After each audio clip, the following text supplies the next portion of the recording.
నిజామాబాద్ జిల్లాలో కేఎఫ్సీలో కుళ్ళిన chicken leg పీసులు కలకలం రేపాయి. నిజామాబాద్ జిల్లా కేంద్రంలోని వేణుమాల్లోని కేఎఫ్సీలో ఈ ఘటన జరిగింది. ఓ వ్యక్తి కేఎఫ్సీ నుంచి చికెన్ లెగ్ పీసులను ఆర్డర్ చేసుకున్నారు. ఇక ప్యాకెట్ ఓపెన్ చేసి చూసి ఆ వ్యక్తి షాక్గా గురయ్యారు. చికెన్ లెగ్ పీసులు కుళ్ళిపోయి ఉండడంతో వేణుమాల్లో ఉన్న కేఎఫ్సీకి వెళ్లి సిబ్బందిని ప్రశ్నించారు. అయితే కేఎఫ్సీలో పనిచేస్తున్న సిబ్బంది సరైన సమాధానం చేయకపోవడంతో కస్టమర్ వారిపై మండిపడ్డారు. కులిపోయిన చికెన్ ఇచ్చి తమ ప్రాణాలతో చిలకాటమాడుతున్నారని ఆగ్రహం వ్యక్తం చేశారు కస్టమర్.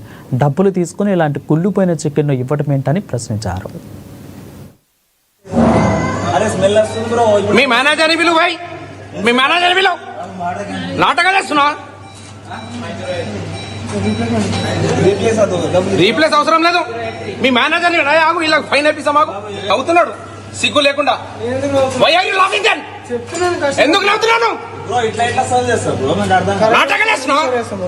అక్కడ మసాలా కూడా అందరికి చెప్పాలంటే